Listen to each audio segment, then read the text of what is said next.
The New York Jets have just gone out and made what many consider to be the most surprising move of free agency by signing Justin Fields to a 2-year deal worth $40 million, with $30 million in guarantees. You see, heading into this free agency, many believed that the Steelers would be able to work out a long-term contract with Fields and make him the quarterback of the future out there in Pittsburgh. However, Fields just didn't feel the same way. He wanted to test out the market and see where his value really stood. And it's understandable, because for the entirety of his NFL career, he's never been a free agent. He was drafted by the Chicago Bears, traded to the Pittsburgh Steelers, and hasn't received that big payday that he's been waiting for. Now, does he deserve a big payday? That's a whole separate question. But at the end of the day, the Steelers weren't willing to pay Justin Fields the money that the Jets were willing to throw at him. And the Jets are a much more desperate organization, so you can see why they handed out Justin Fields the overpay of a century. If you went and took a look at Justin Fields' 4-year career in the NFL, whether it be through the eye test and the games he played in Chicago, Pittsburgh, basic stats, or even advanced stats, all of them would tell you the same thing, which is that Justin Fields hasn't earned the contract that the Jets are paying him.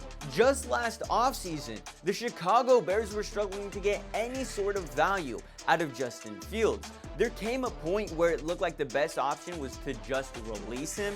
However, they were able to settle on a 6th-round pick from Pittsburgh that had the conditions to turn it into a 4th-round pick. It didn't convey, and they ended up just getting a 6th-round pick. And somehow, someway, after 6 mediocre games in Pittsburgh, where Fields plays slightly better than expectations, all of a sudden his value has gone through the roof exponentially.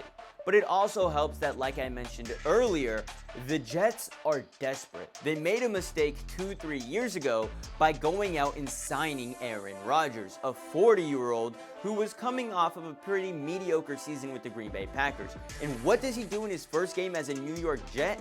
Tear his ACL and is out for the entire season. The Jets have a pretty bad year. They go 7-10. Zach Wilson ends up having to start for a majority of it. The Aaron Rodgers saga ended before it started. And then last year was Aaron Rodgers' real chance to prove it to the New York Jets. Not only the organization, but the fandom, that he deserved to be their quarterback. And he played terribly. He is not the same Aaron Rodgers that won an MVP a few years ago in Green Bay. Instead, the team somehow regressed with Aaron Rodgers at the helm. They won 5 games, had 12 losses. They decided to trade for Davante Adams mid-season, only to end up releasing Davante Adams in free agency this year. So it was just mistake after mistake for the Jets franchise. I can almost assuredly guarantee you that there isn't a single New Yorker who will remember the 11 games that Davante Adams played for the Jets fondly. He had 67 receptions, 854 yards, and 7 touchdowns, all to just end up signing with the Los Angeles Rams. And all of those terrible mistakes ended with Justin Fields on the team. And we'll talk more about that in a second. But for right now, I wanted to remind you guys to slow down, like the video, and subscribe to the channel. We're on the road to 10,000. Every subscription is greatly appreciated, so please subscribe.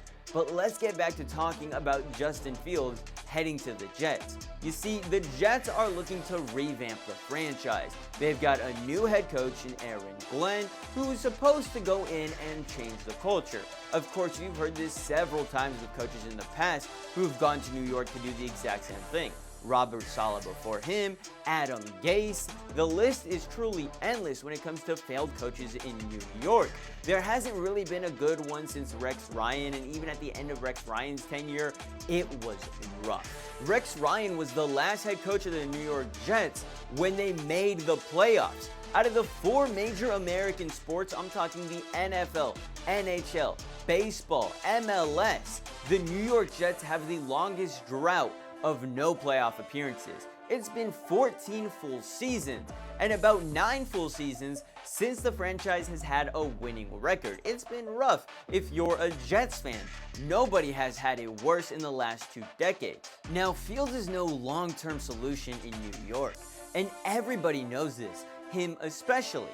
But when you look at the roster, you may think otherwise because his backup is Tyrod Taylor, who's pretty old and washed at this point, and then they also got Jordan Travis, an amazing athletic QB coming out of Florida State. They drafted him a year ago, however, he spent the entirety of it out with a leg injury, one that he suffered towards the end of his FSU days. I followed him in college. I think that Jordan Travis has an immense amount of potential, and I do want a franchise out there to give him a chance.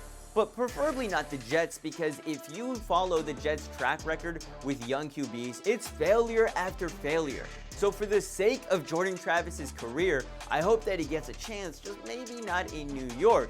Hell, last season, he was supposed to come back, but the Jets' medical staff rushed him back from his injury and he wasn't able to play because at the end of it, nobody wanted Aaron Rodgers at quarterback.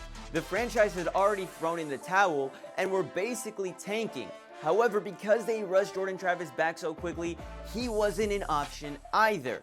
And now the Jets have the 7th overall pick in this year's upcoming draft, and a possibility that the franchise could make is go out there and drafting a young QB. Of course, Cam Ward and Shedeur Sanders will probably be off the board, and those are by far the best 2 options. So if I'm the New York Jets, I sit back here, hope that one of them falls to me. If they don't, you better really love that 3rd quarterback, because if not, it makes no sense in drafting a QB here.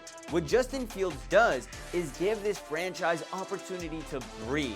They don't have to rush into drafting a QB, and even if they do draft a QB this draft class, then they don't have to rush him onto the field, because Justin Fields will be with the team for 2 seasons. And if somehow, some way, Justin Fields ends up playing well in New York, then all of a sudden, the biggest issue with the team since the day Joe Namath retired will be solved, and the Jets will have a QB to lead their franchise to multiple playoff appearances and maybe a 2nd Super Bowl win. They basically haven't won a Super Bowl because it's been so damn long. Almost no Jets fan is alive to remember what it was like when they won it. A little over exaggeration, okay? But the point I'm getting to is that this is a miserable franchise to be a part of, and they just make moronic, idiotic decisions time and time again. Now, this isn't meant to be a directed hate piece at Justin Fields. There are a few positives here. You see, Aaron Glenn recently spoke to the media and told them that he wants his quarterback to have mental and physical toughness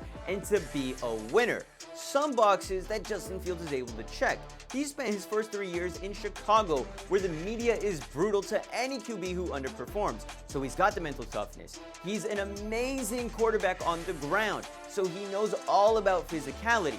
However, winning just isn't in his bag in the NFL. He's got a pretty bad record. He's only won 14 out of his 44 starts, but where he was a winner was his time in Ohio State. And if we're talking about his time in Ohio State, he had a great receiver alongside him during his college days, and that was Garrett Wilson, who's the star wide receiver for the New York Jets and has now become wide receiver 1 again since Davante Adams is gone. And I think this was another reason to bring in a guy like Justin Fields, because Garrett Wilson could have soon left the franchise, but now they bring his buddy to be quarterback, so maybe Garrett Wilson decides to stick around. He had the best year of his 3-year career last year with Aaron Rodgers as his quarterback for most of it. Garrett Wilson went out and had 1,104 receiving yards, had a career-high 7 touchdowns, and 101 receptions. The first season that Garrett Wilson has broke the 100 reception mark. Now, this guy is the definition of consistency. He played 17 games every season since being drafted. And talk about a guy who didn't lose a step after transitioning from college to the pros, which many receivers seem to struggle with, but not Garrett Wilson, who was somehow able to win Offensive Rookie of the Year with the New York Jets of all teams. I know, surprises me, because they were a dumpster fire when he arrived. And the Jets aren't looking any better now because they lost several key pieces in free agency. I'm talking Morgan Moses, Javon Kinlaw, Hassan Reddick, who may not be missed much, and DJ Reed. All 4 of them, they're gone. And they didn't really make any real moves to replace those guys, so the Jets may somehow get better, because you want to get rid of all the guys on your team last year if your team was trash. It wouldn't make sense to bring them back. Plus, they're opening up cap space and looking for the future. But anyway, I think I've talked to everything New York football that I've wanted to in this video. So hopefully, I'm a Chicago Bears fan. All I wish at the end of the day is for Justin Fields to have the success that he should have had in Chicago. And it doesn't matter what franchise he does it with. So maybe it is the New York Jets, and maybe he does look better wearing green. We'll see in August. But anyway, catch y'all later. Much love. Deuces.